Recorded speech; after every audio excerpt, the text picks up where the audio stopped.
Hello Honey's, நான் உங்கள் woodland angel. சாமலானாலும் காதல் செய்வேன்ற சீரீஸோட லாஸ்ட் எபிசோட் தான் நம்ம பார்க்க போகிறோம். ஃபஸ்ட் ஹீரோவும் செகண்ட் ஹீரோவும் சேர்ந்து எப்படியோ ஹீரோயினை கொண்டுவிட்டாங்கயா. அவங்களோட பவர்ஸை வச்சு சண்டை போடுறேன்னு சொல்லி ஹீரோயின் நடுவில் வந்து உலகத்தையே காப்பாற்றுறேன்னு சொல்லிட்டு அவங்க உயிரை தியாகம் பண்ணிட்டாங்க. அந்த சமயத்தில் இதெல்லாம் நினச்சி பார்த்துட்டு இருந்துட்டு ஹீரோ என்ன பண்ணுறாருன்னா, ஹீரோயின் அவருக்குன்னு கொடுத்த ஒரு மெடிசன் கொடுத்துருக்காங்கல்ல, இப்போ ஃபோர்சன் பாய்சன் கூட அவருக்கு ஆகிடுச்சு. அதை காப்பாற்ற அந்த பூவை நீ ஏன் உலகத்தில் இல்லை, நான் இருந்து என்ன பண்ண போகிறேன்னு சொல்லிட்டு அந்த பூவை அவர் வந்து அந்த ரிவர் ஒன்று இருக்குமே, சோல் ரிவர், அந்த இடத்துல வந்து அப்படியே விட்டுறாரு. அப்படியே நம்ம செகண்ட் ஹீரோவை காட்டுறாங்க பேலஸில். அவர் வந்துட்டு ஃபஸ்ட் டைம் ஹீரோயினை எங்கே பார்த்தாங்க, என்னென்ன நடந்தது, கிளிப் எடுத்து கொடுத்தது, பேசிகிட்டு இருந்தது, மில்கி வேல இருந்தது எல்லாமே நினச்சி பார்த்துட்டு அவர் ஒரு பக்கம் கண்ணீர் விட்டுட்டு இருக்காரு. இனிமேல் ஹீரோவை வந்து நீங்கள் கைது பண்ணக்கூடாதுன்ட்டு எழுதுகிறாரு. அதே சமயத்தில் இங்கே நம்ம ஹீரோவை காட்டுறாங்க. நம்ம ஹீரோ அந்த கல்யாணத்துக்குரிய ட்ரெஸ் எடுத்துகிட்டு அந்த டைமில் அவங்க பேசுனதை நினச்சி பார்க்குறாங்க. ஹீரோயின் கேட்டிருப்பாங்களே, நாம் திரும்பவும் நம்ம பழைய நிலைமைக்கு போகலாமா அப்படின்னு சொல்லிட்டு, வேண்டாம், முடியாது, போக முடியாது, ஆனால் நம்ம வந்து புது வாழ்க்கையை தொடர முடியும்னு சொன்னதை நினச்சி பார்த்துட்டு அழுதுட்டுருக்காரு. அதே சமயத்தில் பார்த்தீங்கன்னா ஹீரோ இப்போ வந்து ஃபுல் அண்ட் ஃபுல் ட்ரிங்க்ஸ்லேயே தான் இருக்கார். எதை பற்றியும் கவலைப்படுறதில்ல. அப்போ வந்து அவர் அங்கே ஒரு பிரிட்ஜ் மாதிரி இருக்குது, அந்த இடத்துல உட்காந்து ட்ரிங்க்ஸ் பண்ணிகிட்டு இருக்கும்போது அவர் வந்து ஹீரோயினை நினச்சி பார்த்துட்டு அழுதுட்டுருக்காரு. அந்த சமயத்தில் பிரின்சஸும் ஃப்ளாரா இமோட்டலோட சீஃபும் வந்திருக்காங்க. அப்போ வந்துட்டு என்ன சொல்கிறாங்கன்னா, இவரை கூப்பிட்டு ஏப்பா இப்படி இருக்க அப்படின்னு சொல்லிட்டு நம்ம ஹீரோ கேட்கும்போது நம்ம ஹீரோ சொல்கிறாரு, நான் தான் எல்லாத்துக்கும் காரணம், நான் தான் ஜிமீனை கொண்டுட்டேன் அப்படின்னு சொல்லிட்டு ஆள்றாரு. ஆனால் அவங்க சொல்கிறாங்க, இல்லைப்பா, இதெல்லாமே வந்து 10,000 வருஷத்துக்கு முன்னாடியே எங்களுடைய இமோட்டல் செஞ்ச வேலை தான் இது. அவங்க தான் வந்துட்டு அந்த பிள்ளை அவங்களுக்கு கொடுத்தாங்க, அவங்களுக்கு காதல்னால என்னன்னு தெரியாது அப்படின்னு சொல்லும்போது, அப்படியா அப்படின்னு சொல்லிட்டு இவர் யோசிச்சு பார்க்குறாரு. அப்போ ஹீரோயின் சொன்னது உண்மைதான் அப்படின்னு சொல்லிட்டு ஒரு தடவை வந்து ஃப்ளவர்ஸ் எல்லாமே ஃப்ளாரா இமோட்டலேருந்து இவர் டீமன் வேர்ல்டுக்கு கொண்டு வந்தப்போ இவங்க வந்து சொல்லியிருந்திருப்பாங்க, இங்கே பாரு, நான் உன்னை காதலிக்கிறேன் அப்படின்னு சொல்லிட்டு, நீ இன்னொரு தடவை சொன்னீன்னு உனக்கு கொன்னே பிடிவேன்னு சொல்லிட்டு அவர் மிரட்டியிருப்பார். அப்போ தான் அவருக்கு அதை பற்றி தெரியுது. அப்போ வந்துட்டு சீஃப் சொல்கிறாங்க, இங்கே பாருப்பா, உன் கூட இருந்தது எல்லாமே லவ்வோட ட்ரையல் தான், ஒன்றும் பிரச்சனை இல்லை, எப்படியாவது அவளை கண்டுபிடிச்சிடலாம். ஏன்னா அவங்க அப்பாவும் அவளும் போய் உங்கள் லார்டு ஒருத்தர் இருக்காங்களே, நீங்கள் அவங்களோட மாஸ்டர் இருக்காங்களே, அவங்கள போய் நீங்கள் அவங்க பார்த்தப்ப அவங்க ஒரு ஆஷை கையில் கொடுத்தாங்க. அதை எப்படியாவது நீ வந்து அது வந்து அவளை காப்பாற்றுன்றதுக்காக தான் அவங்கக்கிட்ட கொடுத்தாங்க, நீ எப்படியாவது அதை கண்டுபிடிக்கணும் அப்படின்னு சொல்கிறாங்க. அப்போ சரி, நான் அவளோட ட்ரையல், அவள் என்னை காதலிச்சா கூட அவளுக்கு சொல்ல தெரிஞ்சிருக்காது, நான் தான் அதை அவளுக்கு சரியாக சொல்லியிருக்குன்னு சொல்லிட்டு அழுகுறாங்க. அப்போ நம்ம பிரின்சஸ் சொல்கிறாங்க, நீ போய் தேடு, ஒன்றும் பிரச்சனை இல்லை, எப்படியாவது கண்டுபிடிச்சிடலாம் அப்படின்னு சொல்லிட்டு, சரி ஃபஸ்ட் நான் போய் மாஸ்டரை பார்க்குறேன். மாஸ்டர் போய் பார்க்க போகிறாங்க. அந்த ஹெட் மாஸ்டர், இவங்க எல்லாருக்குமே ஹெட்டான மாஸ்டர் தான். அவங்ககிட்ட போய் கேட்கும்போது அவங்க என்ன சொல்கிறாங்கன்னா, இது எல்லாமே டெஸ்டினி, நீ எதையெல்லாம் பார்க்குறியோ, எதையெல்லாம் உணர்றியோ, அது எல்லாமே அவளுக்கு தெரியும். ஸோ நீ போய் பாரு அப்படின்னு சொல்கிறாங்க. அவள் இருக்காளா இல்லையா அப்படின்னோடனே, இருக்கிறதும் இல்லாமல் இருக்கிறதும் எல்லாமே ஒரே மாதிரி தான் இருக்கும், ஆனால் நீ தான் போய் தேடி கண்டுபிடிக்கணும் அப்படின்னு சொல்கிறாங்க. அவள் இறந்து இத்தனை நாள் ஆயிடுச்சு, ஆனால் என் கூடவே இருக்க மாதிரி இருக்கே அப்படின்னு, எல்லாமே ஒரே மாதிரி தான் இருக்கும், நீ போய் பாரு அப்படின்னு சொல்கிறாங்க. அதுக்கப்புறம் அதே மாதிரி நீ நிறைய இடங்களை பார்க்கணும், நிறைய இடங்களை உணரணும்னு சொல்லி ஹீரோவை அனுப்பி வைக்கிறாங்க. அதை வந்து ஒரு லெட்டரில் ஃப்ளாரா இமோட்டலோட சீஃப் கிட்ட சொன்னோன்னா, சீஃப் என்ன பண்ணுறாங்கன்னா, தன்னுடைய பவர்ஸை வச்சு இங்கே ஒரு ஃபார்மேஷனை உருவாக்கி வைக்கிறாங்க. அதே நம்மளுடைய ஹீரோ வந்துட்டு அந்த ரிவர் வழியாக வரலாம் அப்படின்னு சொல்லிட்டு வந்துட்டு இருக்கும்போது, அப்போ அங்கே இருப்பார்ல ஒரு போட்மேன், அவர் சொல்கிறாரு, இவங்க வந்து கேட்குறாங்க, எங்கே ஜிம்மின்னு போயிட்ட அப்படின்னு சொல்லிட்டு அங்கே நின்று பேசிகிட்டு இருக்கும்போது, எங்கே இருக்கணுமோ அங்கே தான் இருக்கேன், எனக்கு வந்து ஃப்ரீடம் தான் முக்கியம், நான் இங்கே தான் இருப்பேன், ஆனால் உன்னால் கண்டுபிடிக்க முடியாது அப்படின்ற மாதிரி சொல்கிறார். நீயே ஜிம்மின் கிடையாது, எப்படின்னு இதை சொல்கிற அப்படின்னும்போது, அந்த பொண்ணு உன்னோட ஃப்ரீடம்காக இங்கே வந்து பண்ணா, அவள் எல்லோரும் நல்லா இருக்கணும்னு தான் நினச்சி பாப்பா, அவள் தான் இந்த ஆற்றுல உனக்காக இறங்கி வந்தா அப்படின்னு சொல்கிறாங்க. இந்த ஆற்றுல வந்து டீமன்ஸ் எல்லாம் இருக்குதுன்னு நம்ம பார்த்துருப்போம். டீமனோட சோலு அது வந்து ரொம்ப பவர்ஃபுல்லானது, எல்லாரையும் காயப்படுத்தணும் நம்ம பார்த்துருப்போம். அதில் இறங்கி தான் ஹீரோயின் இவரை தேடி நடந்திருக்காங்க. அப்போ வந்து அவன் உன்னை தேடி வந்தா, இன்றைக்கி நீ அவளை தேடி போ அப்படின்னு சொல்லிட்டு அவர் போயிடுறாரு. அதுக்குள்ளே அவரோட பாய்சன் அட்டாக்கை திரும்ப ஆரம்பித்து அவர் அப்படியே மயங்கி விழற போகிறாரு. அந்த சமயத்தில் ஹீரோயின் அங்கே நிற்கிற மாதிரி இருக்குது, போகாது இங்கே வான்னு சொல்லிட்டு அலறாரு. அதே டீமன் வேர்ல்டை காட்டுறாங்க. இப்போ வந்து பேலஸில் காட்டுறாங்க. பேலஸில் வந்துட்டு அவர் என்ன சொல்கிறாருன்னா, ஹீரோயினை தேடி நான் போகிறோமா பிரின்சஸ், நீயே இந்த வந்து இந்த ஜாப் எடுத்துக்கோ, இனிமேல் நீ தான் டீமன் லார்டு அப்படின்னு சொல்கிறாரு. இங்கே பாருப்பா தேடி கண்டுபிடிச்சிட்டா திரும்ப வந்து வேலையை வாங்கிக்க அப்படின்னு. இல்லை, நானும் ஜிமினும் எப்போவும் ஃப்ரீடமாக இருக்கணும்னு ஆசைப்பட்றோம், நாங்கள் சந்தோஷமாக வாழணும்னு ஆசைப்பட்றோம், எங்களுக்கு இந்த பொறுப்பெல்லாம் வேண்டாம் அப்படின்னு சொல்லிட்டு அவங்க அதுக்கிட்ட கொடுக்குறாங்க. எல்டரு அவங்க அப்பாலாம் சந்தோஷப்படுறாங்க. அது இங்கே ஃப்ளாரா இம்மோர்டலுக்கு வந்து ஃப்ளாரா வேர்ல்டுக்கு வந்து ஹீரோ வந்து ஒவ்வொரு விஷயங்களும் பார்க்குறாரு. எல்லா இடத்துலையும் ஹீரோயின் இருக்க மாதிரி இருக்குது. ஊர் உலகம் எல்லாம் தேடுறாரு. அவர் கிடச்ச இடத்தெல்லாம் பார்க்குறாரு. யாரை ஒரு சிலரை பார்த்தா ஹீரோயினை பார்க்குற மாதிரி தேடிக்கிட்டே இருக்காரு. மலை பிரதேசம் போகிறாரு, ஃப்ளாரா இம்மோர்டல் போகிறாரு. அது எல்லாத்தையும் பூக்கி முடிச்சுட்டு கொஞ்ச நாள் கழிச்சு அவங்களோட இடத்துக்கு வராரு. ஞாபகம் இருக்குங்களா, ஹீரோ அடிபட்டு இருந்தப்போ ஹீரோயினோட இடத்துல வச்சு பார்த்துக்கிட்டாங்களே, அந்த இடத்துக்கு வந்துட்டார். அங்கே வந்து வெயிட் பண்ணிகிட்டு இருக்காரு. ஃபுல்லாக தேவையானதெல்லாம் செஞ்சுக்கிட்டு அவர் பாட்டுக்கு அங்கேயே இருக்கார். இங்கே எப்படி இருந்தாலும் ஹீரோயின் வந்துடுவாங்கன்ற நம்பிக்கையில். அந்த சமயத்தில் பார்த்திங்கன்னா ஹெவன்லி பேலஸ்லேருந்து 3 பேர் வராங்க. அந்த ஃபார்மசி லீடர் இருக்கார், அவர் ஜென்ரலுக்கெல்லாம் பெரியவராக இருப்பார் அவர், அப்புறம் ஜென்ரல், இவங்க 3 பேர் வந்துட்டு அவங்களோட வாழை இவர் கையில் கொடுத்துட்டு, ஹீரோட வாழை ஹீரோக்கிட்டேயே திரும்ப கொடுத்துட்டு, தயவு செஞ்சு வாங்க, இவர் வந்து பிளாக் மேஜிக் யூஸ் பண்ணார்ல, அவரால் முடியல, அவரால் வந்து நீங்கள் தான் அது வந்து சரியான வழியில் நடத்தணும், நீங்கள் தான் இந்த பதவியை ஏற்றுக்கணும்னு சொல்லும்போது ஹீரோவும் அங்கேருந்து ஃபஸ்ட்டு முடியாதுன்னு சொல்கிறாரு. ஆனால் வாழை பார்த்தோன்னே சரி நான் வரேன் அப்படி சொல்லிட்டுறாரு. அவரும் வேகமாக அங்கேருந்து வர மாதிரி காட்டுறாங்க. நம்ம செகண்ட் ஹீரோவை காட்டும்போது செகண்ட் ஹீரோ அந்த அவர் வச்சார்ல அந்த பிளாக் மேஜிக், அதெல்லாம் கஷ்டப்படுற மாதிரி நம்மளுக்கு காட்டுறாங்க. அப்போ ஹீரோ உள்ளே வந்தோடனே தயவு செஞ்சு வந்துட்டியா, இதை கொன்னுடு, இதை விட்டுறது, இதை கொன்னுடு அப்படின்னு சொல்கிறாரு. அப்போ வந்துட்டு ஹீரோ என்ன பண்ணுறாருன்னா, என்ன பண்ணிக்கிட்டு இருக்கா, ஏன் இப்படியெல்லாம் பண்ணுறா அப்படின்னு சொல்லி கேட்டுட்டு அவங்க கத்தி ஓங்குறாங்க. வாழை ஓங்குறதுக்குள்ளேயே நம்மளோட ஹீரோயினோட அசிஸ்டண்ட் வந்துடுறாங்க. நம்ம அசிஸ்டண்ட் பொண்ணு வந்துடுறாங்க. அவங்க வந்து சொல்கிறாங்க, ஏன் இப்படியெல்லாம் பண்ணுறீங்க, இல்லை வேண்டாம், அவர் இங்கேயே கட்டிட்டு இங்கேயே இருந்துக்குவார், தயவு செஞ்சு இவரால் யாருக்கு எந்த பிரச்சனையும் வராது, ப்ளீஸ் விட்டுருங்க, கொன்றாதீங்க அப்படின்னு சொல்லும்போது அவருடைய வாழை எடுத்து அவரோட செகண்ட் ஹீரோவோட இதயத்தையே வச்சு அவருடைய கிளாஸ் ஃப்ளவர் இருக்குல்ல நம்ம ஹீரோவோடது, அதை வச்சு அவங்கள வந்து சரி பண்ணுறாங்க. கிளாஸ் ஃபயரோட பவரை வச்சு சரி பண்ணிவிட்டு, ஏன் இப்படியெல்லாம் பண்ணுற, அவங்கள எதுக்கு அனுப்பிச்ச, நான் வந்து திரும்பவும் இங்கே வந்து சண்டை கட்டிகிட்டு இருக்கணும், திரும்பவும் வந்து பிரச்சனை பண்ணணும்னு தானே நீ பார்த்த, நாங்கள்லாம் திரும்ப சண்டை போடுறத பார்க்கணுன்னு ஆசையில் தானே சொன்னேன், நீ செய்ய மாட்டேன், நீ நல்லவன், நீ வந்து கொஞ்சம் ரூடாக நடந்துக்குவ, ஸ்டப்பனாக இருப்ப, ஆனால் நீ ரொம்ப நல்லவன், எனக்கு தெரியும், நீ எதிர்த்து திரும்ப எதுவும் செய்ய மாட்டேன், அவங்கள மன்னிச்சிருவேன்னு சொல்லிட்டு அப்படின்னா நீ என்னை திரும்ப திரும்ப சீண்டி பார்க்குற, நான் ஸ்டார்டிங்லேருந்தே சொல்லிட்டுருக்கேன் எனக்கு எதுவுமே வேணாம், ஹீரோயின் மட்டும் போதும் தானே அப்படின்னு, அதெல்லாம் நீ ஏன் திரும்ப திரும்ப என்னை இறண்டிகிட்டே இருக்கா அப்படின்னு சொல்லிட்டு அவங்க கேட்குறாங்க. அப்புறம் கையில் இருக்க கட்டுகளெல்லாம் அவுத்து விட்றாங்க. தயவு செஞ்சு என்னை கொன்னுடு அப்படின்னா, கொன்னுடுறேன், எல்லாத்தையும் கொன்னுடுறேன், எனக்கு உன்னை பார்க்கவே எரிச்சலாக இருக்குது அப்படின்னு சொல்லிட்டு அவர் வேகமாக வாழை ஓன்றாரு. ஆனால் அவங்க கையில் செகண்ட் ஹீரோட கையில் இருக்க சலங்கையெல்லாம் வெட்டி விட்டுறாரு. அப்போ செகண்ட் ஹீரோ சொல்கிறாரு, நீ எனக்கும் காதல் இருந்ததுடா, நானும் காதலிச்சேன், நானும் தனிமையாக தானே இருந்தேன், ரொம்ப கஷ்டப்பட்டேன், இந்த பவர், இந்த ஈவில் பவரை எடுத்ததுக்கு காரணமே எனக்கும் ஹீரோயின் வேணும்னு சொல்லி தான் நானும் ஹீரோயினை லவ் பண்ணேன் அப்படின்னு சொல்கிறாரு. என்ன சொல்கிற அப்படி சொன்னேன். அப்படின்னா இவங்க என்ன பண்ணியிருக்காங்கன்னா, ஹீரோ என்ன சொல்கிறாருன்னா, எல்லாத்தையும் விட்டு கொடுத்தாலும் ஹீரோயினை விட்டு கொடுக்கக்கூடாதுன்னு நினச்சாரு. ஆனால் செகண்ட் ஹீரோ என்ன நினச்சிருக்காருன்னா, எல்லாரும் பவர் இருக்கிறதுனால தான் நம்மளெல்லாம் புள்ளி பண்ணுறாங்க, ஹீரோயினே புள்ளி பண்ணுறாங்க, இதே நம்மளுக்கு பவர் வந்துருச்சுன்னா ஹீரோயினை நம்ம நல்லா வச்சுக்கலான்னு இவங்க யோசிச்சிருக்காங்க. 2 பேர் யோசிச்சது நல்லது தான், ஆனால் ஹீரோயின் யோசிச்சது நம்ம ஹீரோவை மட்டும்தான். அதுக்கப்புறம் பார்த்திங்கன்னா செகண்ட் ஹீரோயின் எடுத்த வழி தான் தப்பு, மற்றபடி அவரும் ஓரளவு நல்லா தான் இருக்கார், அன்பாக தான் நடந்துக்கிறாரு. அப்புறம் வந்துட்டு என்ன சொல்கிறாருன்னா, சரி நான் போகிறேன் அப்படின்னு சொல்லிட்டு போகும்போது, நான் தான் வந்துட்டு அந்த பில் வந்து உடஞ்சிருந்துச்சு, அதை சரி பண்ணது நான் தான் அப்படி சொல்கிறேன். இப்போ என்னதுக்கு என்கிட்ட இதை சொல்கிறேன் அப்படின்னு சொல்லிட்டு அவங்க சண்டை போடுறாங்க. பின்ன என்னடா, எனக்கு நிச்சயம் பண்ண பொண்ணோட நீங்கள் சந்தோஷமாக இருக்கிறத பார்த்தா எனக்கு இப்போ கவலையாக இருக்காதா, நான் அவளுக்காக கற்றுட்ருக்கேன், நான் அவனுக்காக கற்றுட்ருந்தா, ஒவ்வொரு நிமிஷமும் ஒவ்வொரு நாளுமே அவள் உங்ககிட்ட இருக்குன்னு ஆசைப்பட்டா, எனக்கு இதில் பொறாமை ஆயிடுச்சு, அந்த பொறாமை தான் இந்த அளவுக்கு என்னை தப்பு பண்ண வச்சிருச்சு, என்னை மன்னிச்சிடுடா அப்படின்னு சொல்கிறாங்க. அப்புறமா ஹீரோயின் வச்சுருந்தாங்களே அந்த புக்ஸ் எல்லாம் திரும்ப எடுத்து ஹீரோகிட்டே கொடுக்குறாங்க.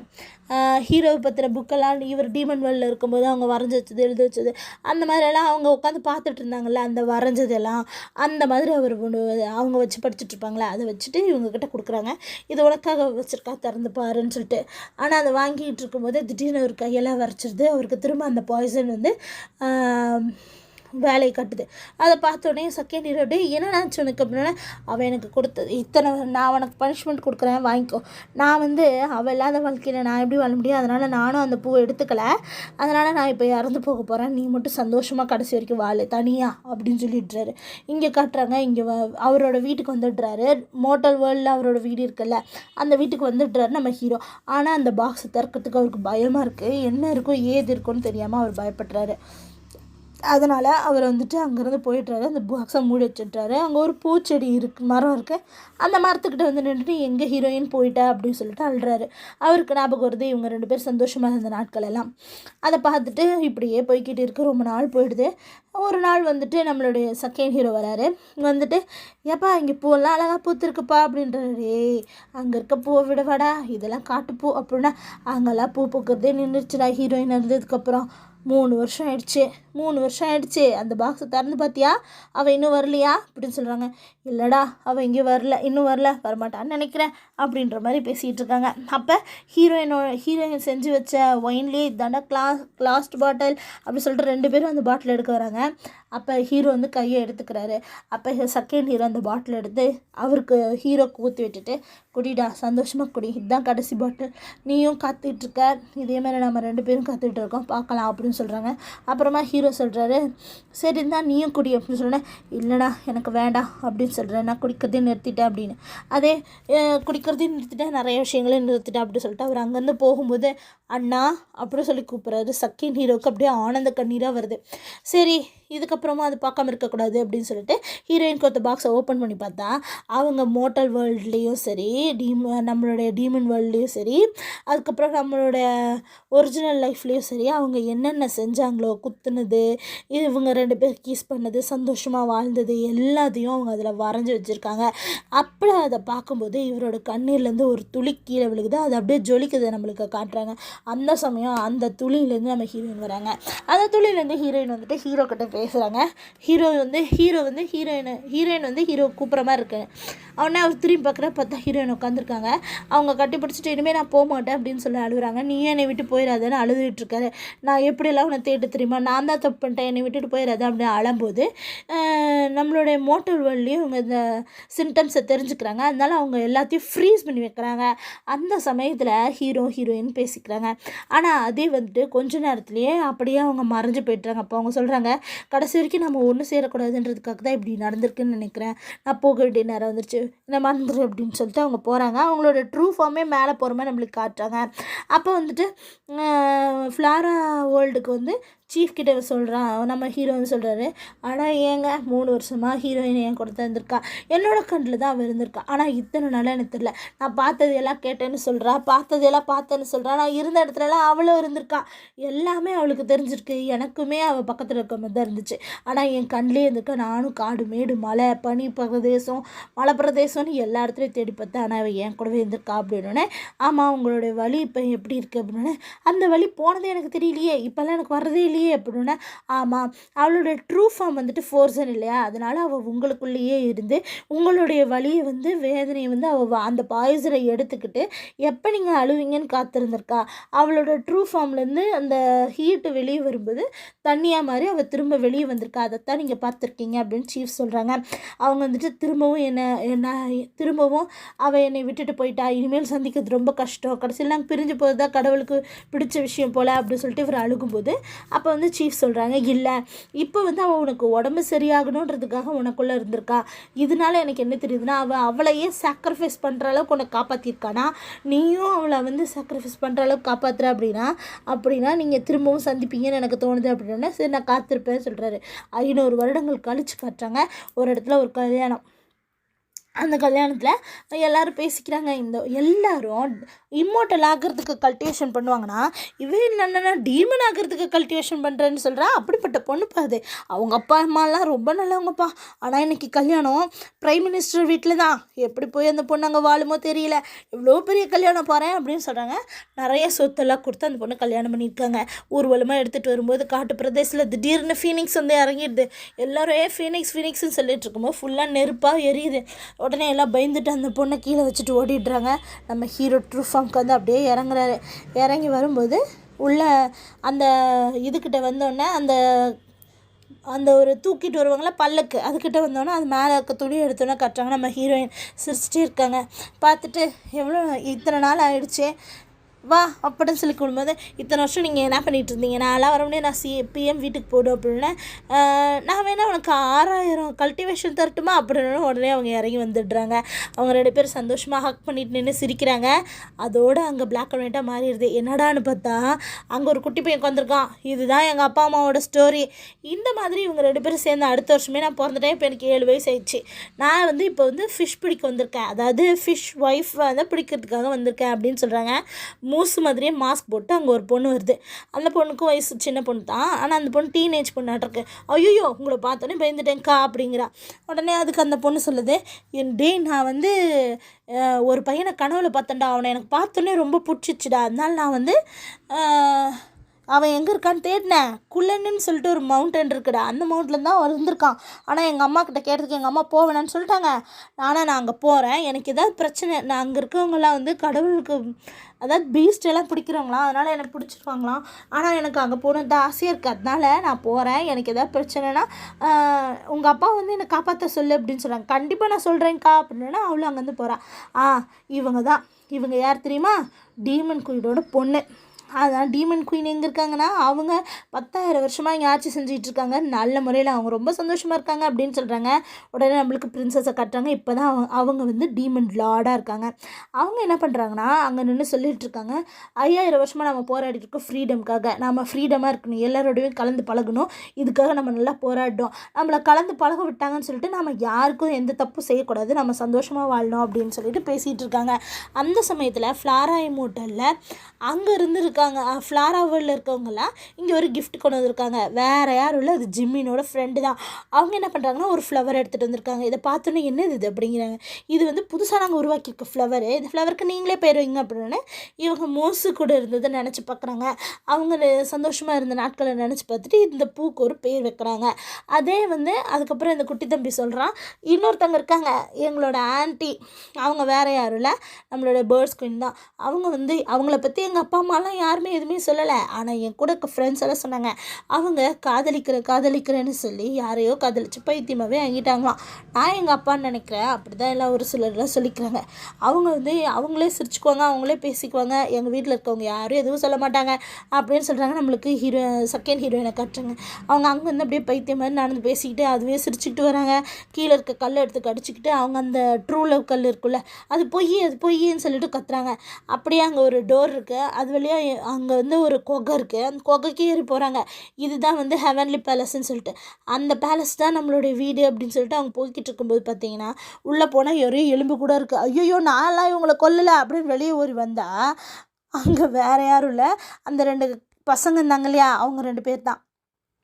அவங்க 2 பேரும் சாப்பாடுன்னு சொல்லிட்டு அவங்களோட அசிஸ்டண்ட்டுக்கு என்ன தண்டனை கொடுத்தாங்களோ அதே தண்டனை அவங்களுக்கும் வந்துருச்சு.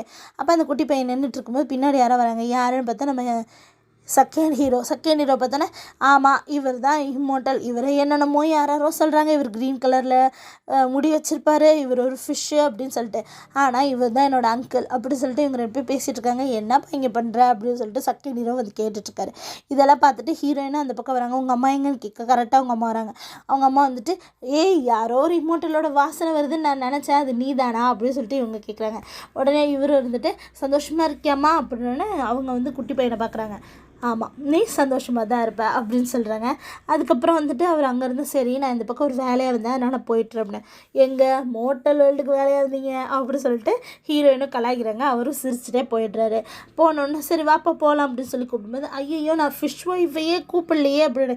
என்னது அப்படின்னா அவன் சொல்கிறான், இங்கே தான் மீன் தான் உங்களோட ஒய்ஃபுங்களோட சந்தோஷமாக இருப்பாங்கன்னு சொல்லியிருப்பாங்க, அதனால தான் குப்பை எடுத்து அப்படி கேட்டுட்ருக்கான். அப்புறம் உடனே அவங்க அப்பா எங்கம்மா அப்படின்னு கேட்குறாங்க. கரெக்டாக நம்ம ஹீரோ காட்டுறாங்க. ஹீரோ அங்கேருந்து அவர் பேரை சொல்லி கூப்பிட்றாங்க. அந்த குட்டி பையன் ஓடி போய் அவரை கட்டி பிடிச்சிக்கிறான். அங்கேருந்து அவங்கெல்லாம் சந்தோஷமாக போய்கிட்டு இருக்காங்க. நான் சந்தோஷமாக இருக்கேனா, ஆமாம் நான் ரொம்பவே சந்தோஷமாக இருக்கேன் அப்படின்னு சொல்லிட்டு ஹீரோயின் சொல்லிட்டுருக்காங்க. அதே நம்ம செகண்ட் ஹீரோ கட்டுறாங்க. அவ்வளோ பெரிய பேலஸில் ஒருத்தர் மட்டும் இருக்கார். தூரத்தில் நம்மளுடைய அசிஸ்டன்ட் பொண்ணும் அந்த பீஸ்ட்டும் நிற்குது. எவ்வளோ பெரிய நான் நினச்சது எல்லாமே எனக்கு கிடச்சிருச்சு, நான் எல்லாத்தையுமே ஜெயிச்சிட்டேன், பவர் பதவின்னு எல்லாமே கிடச்சிட்டாலும் நான் தனியாக இருக்கேன் அப்படின்னு சொல்லிட்டு அவர் நினைக்கிறாரு. அதே நம்ம அசிஸ்டன்ட் பொண்ணு யார் உங்கள் கூட இருந்தாலும் சரி இல்லைனாலும் சரி நானும் பீஸ்ட்டும் உங்கள் கூட தான் இருப்போன்றாங்க. அந்த பீஸ்ட்டும் சோகமாக உட்காந்துருக்கேன். அப்படியே லாங் ஷாட்டில் இவங்களெல்லாம் கட்டுறாங்க. அதே இங்கே ஹீரோயினை கட்டுறாங்க. எனக்கு வேணால் கலர் போயிருக்கலாம், ஆனால் நம்மளுடைய ஹீரோ சிரிக்கிற சிரிப்பும் அவங்க கூட வாழ்கிற வாழ்க்கையும் எனக்கு ரொம்ப பிடிச்சிருக்கு. அவன் என் கூட இருக்கிற சந்தோஷமே எனக்கு போதும் அப்படிங்கிறாங்க. இவங்க 3 பேரும் சந்தோஷமாக நடந்துட்டு வரதோட இந்த ஆஷஸ் ஆஃப் லவ்ன்ற சீரீஸே முடியுது. தேங்க்யூ. எல்லோரும் இந்த கதையை கேட்டிருப்பீங்க, ரொம்ப பிடிச்சிருக்குன்னு நினைக்கிறேன். Thank you so much. அடுத்தடுத்த சீரீஸை பார்க்கறதுக்கு என் சேனலை சப்ஸ்கிரைப் பண்ணுங்கள். தேங்க்யூ.